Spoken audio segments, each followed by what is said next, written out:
اعمل ايه؟ قسما بالله لو ما عملت اعجاب واتفرجت على الفيديو كله اقفل التلاجة.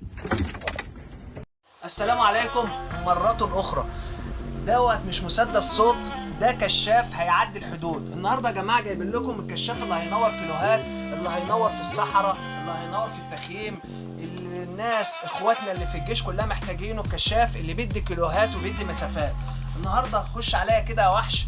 النهارده جايبين لكم الكشاف المعجزه، الكشاف المميز اللي نوره هيكسر الدنيا وهيعدي الدنيا.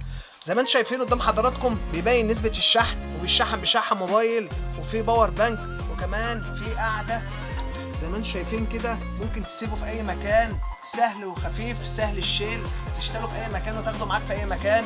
وانتظرونكم بمحلات عنون، دايما عندنا كل جديد.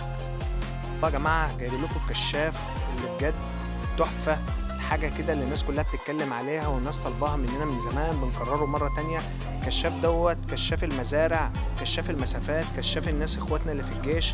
هنوري لحضراتكم دلوقتي ازاي قوه الاضاءه بتاعته. بص كده زي ما انت شايف العمارة من فوق خالص، شايف جايب عليها النور ازاي.